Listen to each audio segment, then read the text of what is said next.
recently. Amen. Surely, Ma'am Jimasho, is going to happen. It's going to happen very soon.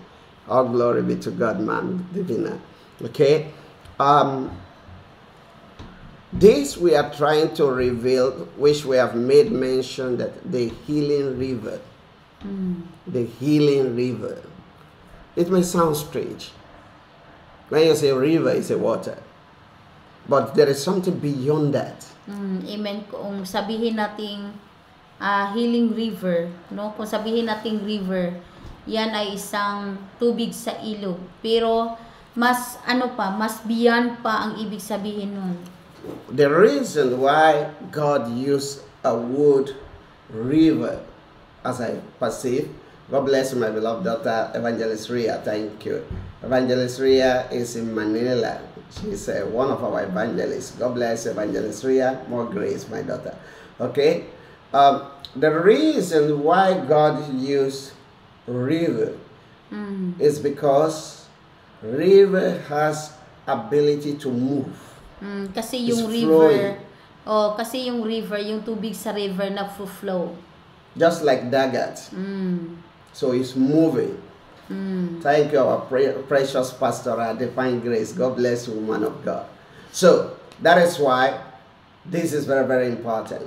Kaya ito ay napaka-importante. You have observed when Mommy was sharing with us in the book of Ezekiel chapter 47 that wherever that river reach, then there will be healing. Kung saan man makarating yung tubig sa ilog, ay merong kagalingan. This is one of the great secrets of the power of God in my life. Yan ang pinakamalaking sikreto sa power ni Lord sa aking buhay. I knew this long time by the grace of God. Alam ko ito long time na. And I would like to call your attention to read. You might be saying, what do we need to learn from this? Wait a moment. Amen. Amen. So when we are talking about the river of healing, kung tayo po ay mag-talk about river of healing. If you read that passage very well, when you have time in that book of Ezekiel 47, if you read it very well, you will see that is by measurement. No? Yan ay by measurement. Nakadepende sa sukat. When you hear that God is using somebody for healing, miracle, or wonders, it means that there is a measure of healing river God puts in that person. So that is why one can be greater than another based on what is the measurement. So ibig sabihin, kapag nakarinig ka na ang taong yun ay ginagamit ni Lord for healing, ibig sabihin merong measurement sa tubig ng river sa kanyang buhay na nilagay ni Lord. Thank you so much, my Lord. God bless you. So if you read that passage, it said, when he measured the first one, it reached my ankle. When it measured the second time, it reached my nail. When it measured another time, it reached my loins. When it measured another time, so it's measurement, measure by measure. So every minister that God used for healing, for miracle, there is a measure of the anointing called healing river. So sa bawat tao na ginagamit ni Lord for healing ay meron pong sukat ng anointing, no, ng power ni Lord, or yung river na nilagay ni Lord sa kanya. Ang iba na dyan sa paa, iba na sa tuhod, iba na nasa baywang, iba sa shoulder, iba na sa ulo. We are saying this to give glory to God, not to ourselves, because we are not the one who measure it. He is the one who measure it there. So, no, sinabi namin ito sa inyo kasi yan ay gawa ng Diyos at hindi galing sa amin. When it comes to the worldly people like mga Blario, mga agents of devil, he used to give them jargons, you know, and give them something that, okay, this is the one you will be using for power. But when it comes to God, it is measured in it's inside our body. No? Kapag si Lord ang gagamit ng isang tao, siya ay maglalagay ng anointing o yung power niya, no, sa isang tao na kanyang ginagamit. Pero iba kay Satan, katulad ng mga albularyo. No, iba ang mga gamit-gamit ng mga albularyo. Alam nyo na meron talagang ginagamit ang albularyo. But when it comes to God, Kapag sa Diyos, He measure it there. minimeasure niya.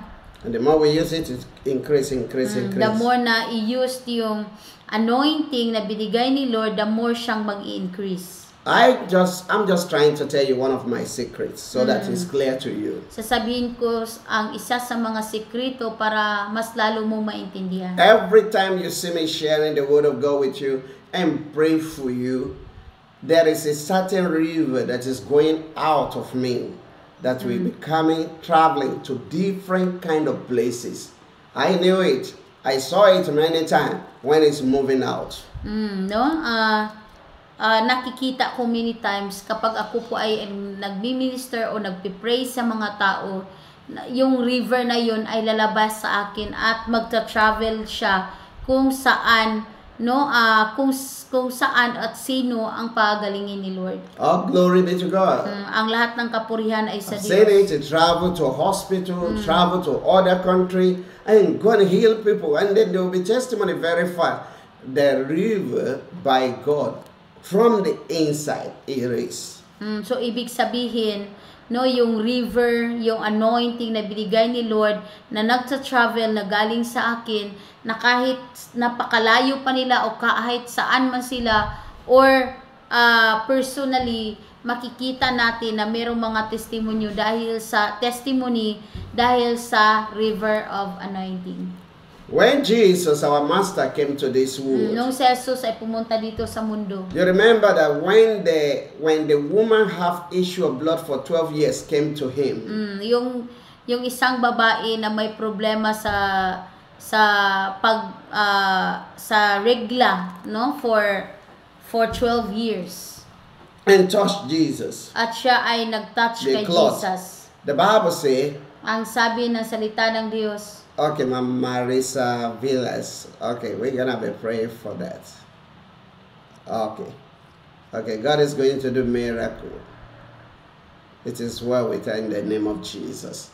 Okay, according to what we are saying, the Bible says Jesus confirmed immediately that there is unction move out of his body. He knew that there is something get out to diba do healing. kung babasahin niyo yung story ng isang babae na nag-menstruation for 12 years, and then nung siya ay tinatouch niya si Jesus, merong power na lumabas kay Jesus. God bless you, Ma'am Rosalinda Loren. Thank God you make it.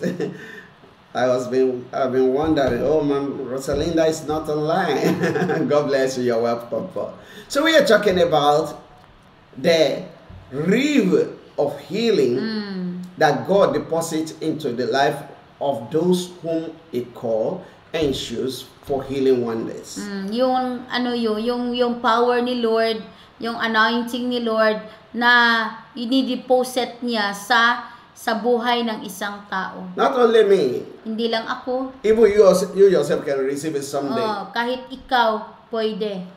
It will increase the more you are faithful to God. The more na faithful ka at ginagamit mo para sa kapurihan ng Diyos, the more na mag-i-increase siya. It's a measurement. Kasi may sukat. Thank you, Ma'am Let. When I'm in the crusade and I'm praying for someone, I see it many times when it moves out, reaching out to that person. When I'm online praying for someone, I see, that's why I used to tell you that I see the power of God moving out, reaching out now. It's moving out because I know the river is flowing out. Kaya sinasabi ko sa inyo na merong ganito, gumaling dahil lumabas yung river, yung anointing. I want you to know that you're coming to have this encounter on daily basis.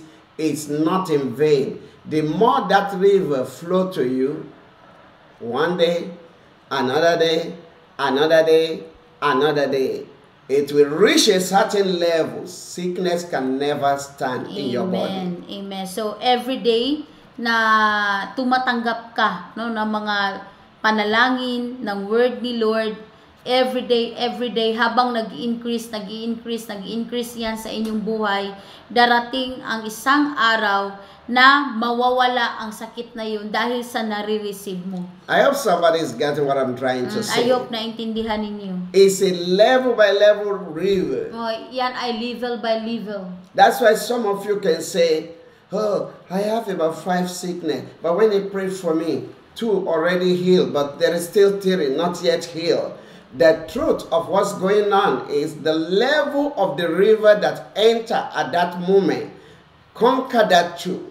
And as long as you stay connected with the power of God, the level will increase until the old sickness will be disappear. Kaya naririnig nyo kapatid or naranasan nyo na sabi mo, meron kang 5 na sicknesses pero 2 ay nawala na, gumaling na. Ibig sabihin, may river na pumasok sa iyong katawan at yung river na yun ay pinagaling ang dalawang mga sakit. Kung magpatuloy ka then makatanggap ka ng mas marami pa at gagaling ang kahit anumang klaseng sakit. God bless you, Sister Manuel. God bless you, Paul. Thank you, Mama Lisa. God bless you. Let me quickly show you something in the Bible. Meron akong i-show sa inyo. Can we go to John chapter 7? John chapter 7 verse 38. Let's check John 7:38 so that you can understand what I'm trying to say. Jesus, our master, says something here. Thank you, Mama Apple. Hallelujah. John 7:38. Yeah. Let us not be weary in sharing this program to other people. That means you are serving God. He who believes on me, Then he who believes on me, as the scripture has said, shall flow out of his belly. Then from the stomach there will be a certain flow. What's flowing out? Shall flow the rivers of living water. There will be a river. It will be flowing out. It's a river of living water. So every time I'm praying for you, it's not just ordinary mouth praying for you, but there is a river flowing out, coming to you to come and do what? To bring healing. Amen. The Bible says wherever that river reach, there will be healing. Amen. So that, okay, you can interpret it. Yan ang ibig sabihin, mga kapatid. Every time na ako po ay nagpipray sa inyo, may mga words, mga prayers na lumalabas, ay hindi yan ordinary, but isa yang living water na lumalabas patungo sa inyo. I remember some of you can remember this. Maybe about 3 days ago, we prayed for one of you online. I don't remember the name of that person, but it's a woman. We prayed for one of the women online, and then I asked, what's going on? What are you feeling? And the woman said, I feel cold all over my body. Oh yeah. The woman mentioned something like that. Na-remember niyo ba yun, mga kapatid, nung sinasabi ko na merong naramdaman na sakit na ganito. Tapos, after that, ina-ask ko yung babaeng yun. At tapos, sabi niya, nafe-feel niya yung cold sa kanyang katawan. There are many of you also who experience like that. When we pray for you, you feel a warm, you feel a cold, you feel like the airs of your body rise up. The big truth of what is happening is that the power of God that is called river of life flow to you wherever you are. Amen. Ibig sabihin, yung river ni Lord nagfo-flow sa inyo, galing sa akin patungo sa inyo. So it can be in any form of kind of manifestation. So pwede na kahit anong klaseng form na pagpapahayag ni Lord. God bless you, Ma'am Joseph Emmanuel. I know that you understand what I'm saying. Many of you understand it. It can be in any form of any manifestation. But what I want to bring out in this is that you need to stay connected to it. Kailangan mo na magiging connected until the measurement is complete for your healing. Hanggang ang measurement ng river na yon ay magkakumpleto para sa iyong healing. Glory be to God, Ma'am Rosalinda. It's a confirmation. That's very good. I know that many of you, you understand it, you feel it when I'm praying for you. But it's a kind of the river of the Lord, which is the power of God for healing, came in measurement way.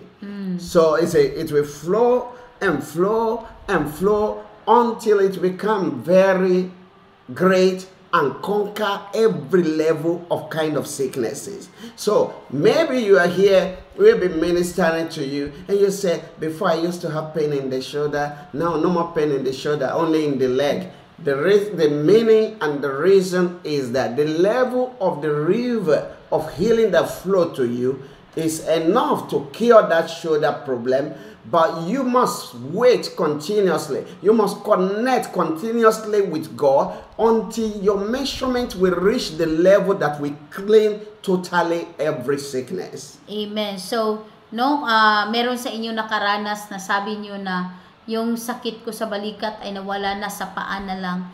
Kasi that time, yung nare-receive mo na river na yun, ang nare-receive mo ay hanggang para lang mapagaling ang iyong balikat. Pero kung magpapatuloy ka, matatalo niya lahat ng mga sakit na yun kasi nagfo-flow yung river sa inyo. Even myself, kahit na ako mismo, I can still remember. Na-remember ko. About 27 years ago. 27 years ago. When I start to minister to people for healing. Nung ako ay nag-start na nagpipray sa mga tao. Even though I lay hands on them. Kahit na ako ay naglilihan sa kanila. It's just little sickness will be healed. Kunti-kunting mga sakit ang gagaling kapag ako ay Maybe nagpipray. somebody just have a little headache. Merong sakit sa ulo, gumaling. But some other sickness will not be healed. Pero yung ibang mga sakit ay hindi gumaling. But as I stay connected with God, continue to serve Him, increase and increase and increase the anointing. And it got to a certain state. All glory be to God. I have a testimony of any kind. Any kind. I can say it with boldness. I know it. All glory be to God. Amen. Testimony of goiter disappear, kidney stone disappear. People that they testify that no more cancer. People, even a woman that the doctor pronounced dead came back to life after it increased. So the same way God did with every human being. Amen. So pareho lang ang ginagawa ni Lord sa bawat tao na nilagyan niya ng anointing or power or river na katulad sa akin before nagsa-start ako, mga unti-unting mga sakit, kunti-kunting mga sakit kapag ako ay nagpipray gagaling hanggang yung mga sakit na parang delikado na ay gumaling. Thank you sa Jobin Esman to pronounce that as my almost. Okay, God bless you, Sir Esman. God bless you, Paul. You understand what I'm saying? That's how let me just show you in conclusion so that you can see. Let me just show you in that book of Ezekiel. Let's back to Ezekiel where you read Ezekiel 47, right? Okay, you can read that verse.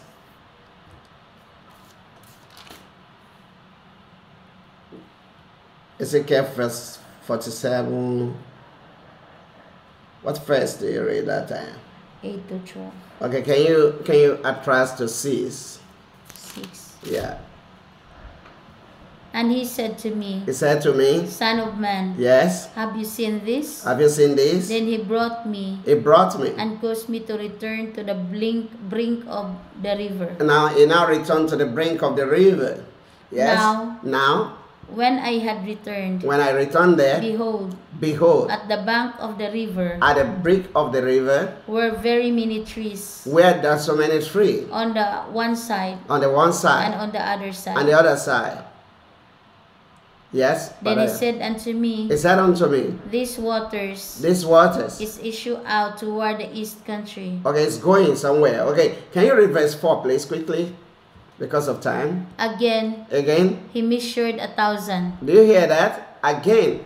If we read from verse 3, sorry, my honest for taking your time. And when the man who had that line in his hand, and it came with a measurement, went forth eastward, yes, he measured 1,000 cubits. Thank you, Wilbur. So, he measured 1,000, yes? And he brought me through the waters. It brought me through that water. The waters were to the ankles. And then the measurement reached the ankle. Again he measured 1,000. Then after that, he measured again And brought me through the waters. and brought me there. And the waters were to the knees. And it got to the knee. Well, because of time. When you read, if you can read it in your house. When you read it, by and by, you see that it's level and level and level by level. The same thing when you connect to the power of God, having a program like this, you are like somebody. Position yourself in the brink of the water to receive your new level of measurement of anointing of healing. Please interpret this very clear to them. So ibig sabihin no na ikaw no ay nandun sa brink of water. Yeah, basta you connect to a program like this, you are listening to the word of God. Kapag ikaw ay nagjo-join sa programang ito. So every time na nagjo-join ka, nagfo-flow yung water sa iyo. So merong mga sukat ng mga waters na na-receive mo every day. That is it. There's a measurement. Some people receive just only the level of the ankle. Yung iba naka-receive no sa paa lang. And they feel relief a little bit. Kaya nafe-feel niya na nawawala yung sakit. And they go back into the wall. They run away, they never attend Tapos again. noon, ang pinagaling na sila, umalis sila at hindi na bumalik sa programang ito. No matter how big is the river, when it's no more connected to the source, it will dry.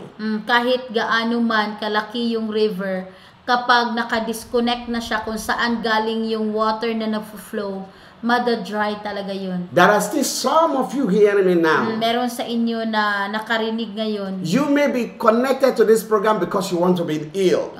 Siguro connected ka sa programa ni ito dahil gusto mong gumaling. But you don't know how great is the plan of God for Pero you. hindi mo alam yung gaano kalaki ang plano ni Lord sa iyo. There are some of you that God is going to use you to heal other people someday. And now you connected here just for more measurement of the power of God for healing. Amen, no?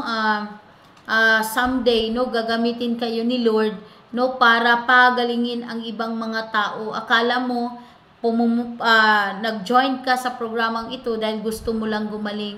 Pero hindi lang yun, kundi bibigyan ka ni Lord ng river, ng waters of river, na always kang tumatanggap every day, at through your life, marami din ang pagalingin ni Lord. I'm so much happy that Ma'am Josephine Manuel is online. I remember Ma'am Josephine saw a dream. Na-remember ko na si Ma'am Josephine ay nanaginip siya. And he saw me in a dream. Nakita niya ako sa kanyang dream. That I'm talking to her that continue to finish that prayer. Na nagsabi sa kanya na ipatuloy mo ang pagpe-pray. So that the healing can be perfect. Para yung kagalingan ay magiging perfect. That is not me. Hindi yun ako. It's God speaking directly to you. Use my image to appear to you as a servant of Him. Ginamit ni Lord yung aking image para makipag-usap sa iyo. God bless you, Ma'am Josephine. So what am I trying to say? So anong ibig kong sabihin? Blessed are thou Blessed ka. that you have connected to the brink of this river. Amen. Na ikaw ay connected sa brink of river na ito. You will see immediately after this preaching. After sa preaching na ito. When I will be praying, you will see the power of God. You will see the river will be flowing. You will know your environment will change. There will be atmosphere of God's power immediately. Amen. Na ma-feel mo mamaya na merong power ni Lord na nag-manifest sa iyo. Glory be to God, Ma'am Josephine. Glory be to God. That's good confirmation. Thank you, Sir Wilben. All glory be to Jesus. Amen and amen. So, you will feel it in your house. No, mafe-feel mo yan kung saan ka. What you need, Ang iyong kailangan lang, stay connected here. patuloy sa pag-connect. Receive the flow. O kailangan mong i-receive Receive yung it flow. on daily basis. Sa bawat araw, i-receive mo. Your time, your data, your Wi-Fi is not in vain. Yung data mo, yung wifi mo ay hindi sayang. Every time you're connected, there is a flow of a certain unction of the Holy Spirit flow into your life. Amen. Every day na ikaw ay nagkukonect at nagre-receive ng mga prayers, ng word ni Lord, no, merong mga anointing, no, merong power ni Lord na papasok sa iyong buhay. Thank you so much, Sasoma Manuel. All glory be to God. Amen. Amen. Amen. Glory be to Jesus. I love that. That's it. Believe. Kailangan mo lang maniwala. One day soon, Isang araw, you will testify. ikaw ay magte-testify. In the name of Jesus. Amen. In conclusion, Sa conclusion, the Bible call it rivers of life. tinatawag yan sa Biblia na rivers of life. That means is doing the work more than only healing. O ibig sabihin, yung rivers of life na yan ay kumikilos sa iyong buhay more than a healing. Let me interpret what Ma'am Josephine Manuel is saying. Amen. Glory be to Jesus. Amen. That is trying to connect to this program, but even he's busy. Amen. That's It's like very good. She's looking for it. That's it. All glory be to God. Amen. People who understand it, they will never want to miss it.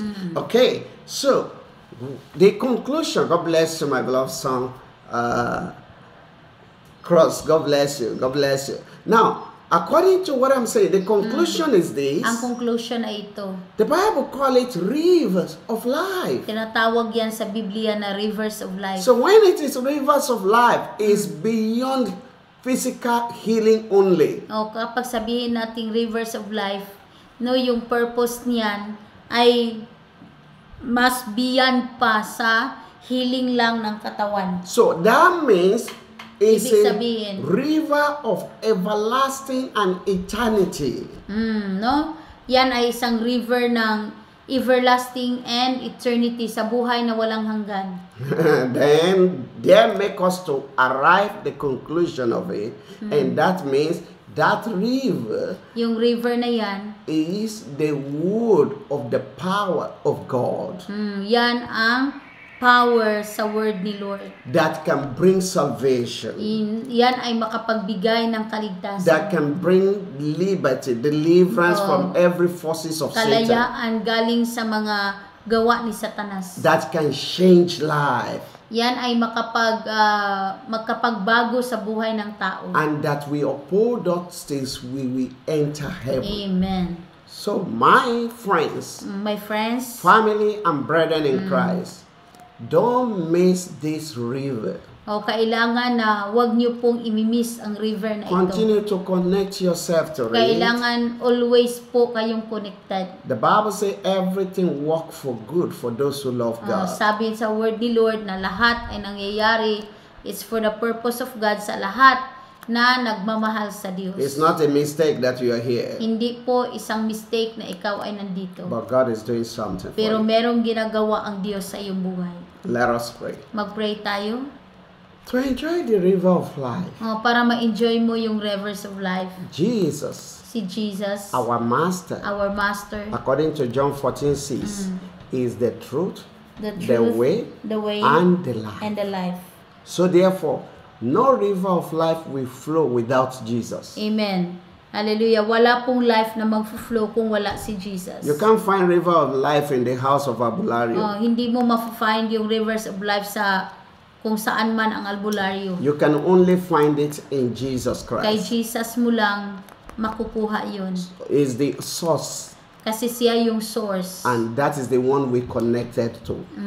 So if you haven't give your life to Kung hindi Him, mo pa binigay yung buhay kay Jesus, you need to surrender surrender mo ang lahat kay Jesus so that it can flow. para yan ay magpo-flow. And if ever you have gave your life to Him, Kung sakali man binigay mo na yung buhay kay Jesus, congratulations. congratulations. But feel free to dedicate yourself more and more day by day to Amen. Him Amen. by welcome Him often and often. So I want us to welcome Jesus At afresh. i-welcome natin si Jesus. Pray this prayer with I-pray me mo po ang prayer na ito. as we welcome Him together. Say with me, Ngayon sabihin mo Jesus, ito, sabihin mo, Jesus, thank thank you you because because you love you me. love me, You you died died to save to me. save me. Jesus, Jesus, you are the rivers of you life. are the rivers of life.